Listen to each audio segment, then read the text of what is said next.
Assalamualaikum warahmatullahi wabarakatuh. Selamat pagi, selamat berjumpa kembali pada pertemuan kedua ini. Saya akan memberikan materi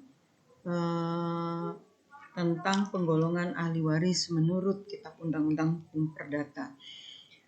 Penggolongan ahli waris menurut Kitab Undang-Undang Hukum Perdata ini ada dua macam. Ada ahli waris ab intestato.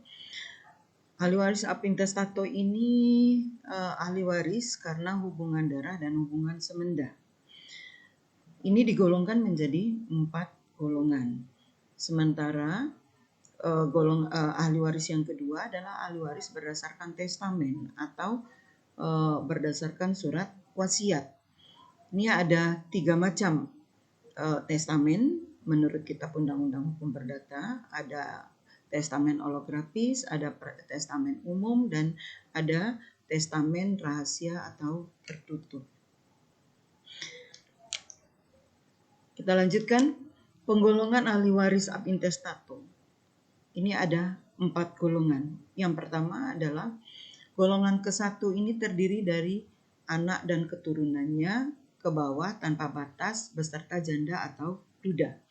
Nah, jadi ahli waris golongan ke-1 adalah, saya ulangi, terdiri dari anak atau keturunannya ke bawah tanpa batas beserta janda atau duda. Jadi maksudnya janda atau duda apabila yang meninggal itu adalah suaminya, maka ahli warisnya adalah jandanya. Dan sebaliknya apabila yang meninggal dunia itu adalah jandanya, maka ahli waris itu adalah dudanya. Sementara ahli waris yang golongan kedua adalah terdiri dari ayah atau ibu si pewaris beserta saudara. Jadi apabila tidak ada ahli waris golongan pertama, maka yang berhak mendapatkan warisan adalah ahli waris golongan kedua yang terdiri dari ayah, ibu beserta saudara. Selanjutnya, apabila tidak ada ahli waris golongan kedua, maka yang berhak mendapatkan warisan itu adalah ahli waris golongan ketiga. Ahli waris golongan ketiga itu terdiri dari kakek atau nenek dan leluhur lainnya dalam garis lurus ke atas. Nah, jadi apabila tidak ada orang tua beserta saudara, maka yang berhak mendapatkan harta warisan itu adalah ahli waris golongan ketiga, tadi terdiri dari kakek dan nenek dan leluhur lainnya. Nah, kakek dan nenek ini baik dari garis ayah maupun dari garis ibu. Karena kita mempunyai nenek itu ada 2 pasang, nenek dari garis ayah dan nenek dan kakek dari garis ibu. Nah, selanjutnya apabila tidak ada ahli waris golongan ketiga, maka yang berhak mendapatkan warisan itu adalah ahli waris golongan keempat. Ahli waris golongan keempat ini adalah sanak keluarga dalam garis ke samping sampai derajat ke-6. Nah, ahli waris sanak keluarga dalam garis ke samping ini dimulai dari garis ke samping dari ayah atau ibu, lurus ke bawah serta keturunannya sampai derajat ke-6. Apabila tidak ada garis ke samping dari ayah, kita lihat garis ke samping dari kakek dan nenek, baik dari garis ayah maupun dari garis ibu sampai derajat ke-6. Nah, sekarang kita lihat cara pembagian ahli waris.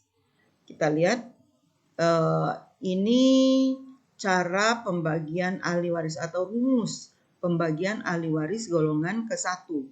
Ini diatur dalam pasal 852 Kitab Undang-Undang Hukum Perdata. Yang isinya adalah anak-anak walaupun dilahirkan dari perkawinan yang berlainan dan waktu yang berlainan, laki-laki atau perempuan mendapatkan bagian yang sama, mewaris kepala demi kepala. Anak-anak yang mewaris sebagai pengganti dari ayah atau ibunya mewaris pancang demi pancang. Yang dimaksud dengan pancang itu adalah semua anak dari seorang yang berhak mendapatkan warisan tetapi telah meninggal dunia terlebih dahulu dari si pewaris. Nah, ini contoh. bahwa kita lihat dalam hukum waris, kita lihat simbol-simbolnya. Kalau dia garis bundar itu adalah laki-laki, garis segitiga itu adalah perempuan, ya. Kemudian kalau dia dihitamkan, ini adalah yang sudah meninggal dunia. Nah, kemudian ahli warisnya yang berhak mendapatkan warisan itu ada simbol-simbol yang segitiga, bundar-bundar, tetapi yang tidak ada warna. Itu ada ahli waris. Nah, sekarang kita lihat bahwa kalau kita lihat gambar yang meninggal dunia itu adalah ayah. Ayah itu adalah sebagai pewaris. Ayah di dalam kuburan yang ada kotak segi 4 itu adalah kuburan. Jadi ayah meninggal dunia, kemudian garis lurus ke samping itu adalah garis perkawinan, menghubungkan ke garis segitiga. Kemudian ke kiri juga ada garis sambung menghubungkan segitiga juga. Kemudian garis lurus ke bawah itu adalah keturunan. Nah, ini kita lihat bahwa ayah meninggal dunia, meninggalkan anak dari istri pertama, dari istri kedua, meninggalkan anak dari istri pertama maupun dari istri kedua. Nah, menurut pasal 852 Kitab Undang-Undang Hukum Perdata tadi bahwa anak-anak walaupun dia dilahirkan dari perkawinan yang berlainan, artinya anak dari istri pertama maupun anak dari istri kedua. Anak dari istri pertama dan anak dari istri kedua itu anak dari istri pertama 1 orang, anak dari istri kedua 1 orang, karena 1 orang adalah telah meninggal dunia. Nah, mereka masing-masing mendapatkan bagian yang sama rata. Karena ahli warisnya ada 2 orang, maka mereka mendapatkan 1/6. Kemudian anak yang satunya adalah telah meninggal dunia. Nah, digantikan oleh keturunannya. Berarti digantikan oleh cucunya. Anak yang telah meninggal dunia duluan itu adalah 1/6. Nah, bagian anak yang sudah meninggal dunia duluan ini diberikan kepada keturunannya sebagai pengganti dari anaknya. Nah, jadi bagian anak yang sudah meninggal dunia 1/6 ini diberikan kepada keturunannya, yaitu 2 orang. Ini disebut dengan pancang demi pancang. Jadi itu tadi bahwa pancang itu adalah keturunan yang menggantikan kedudukan dari ayah atau ibunya. Keturunan yang menggantikan ayah atau ibunya.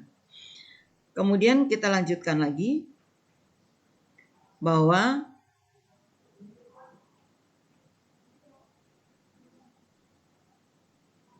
ahli waris golongan kedua. Ahli waris golongan kedua ini baru mendapatkan warisan apabila ahli waris golongan pertama tidak ada. Tadi sudah saya jelaskan bahwa ahli waris golongan kedua itu adalah orang tua, yaitu ayah dan ibu, beserta dengan saudara.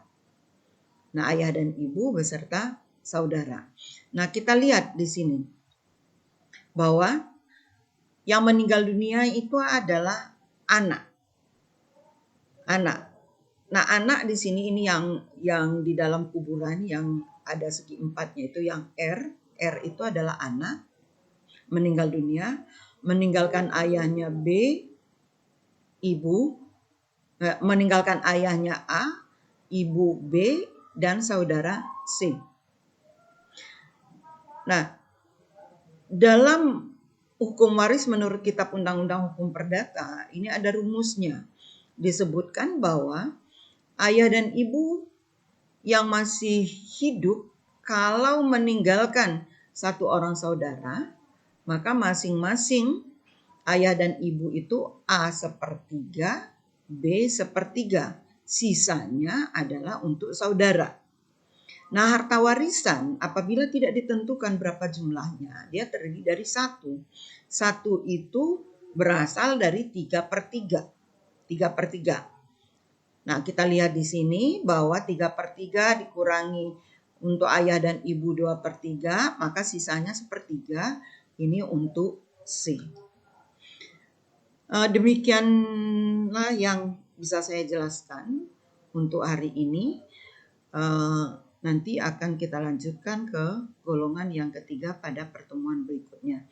Kalau ada yang ingin ditanyakan, silakan, kalau bisa SMS langsung atau WA langsung, atau bisa melalui email saya. Nanti akan saya jawab dan akan saya jelaskan selanjutnya. Saya akhiri, billahi taufik wal hidayah. Wassalamualaikum warahmatullahi wabarakatuh.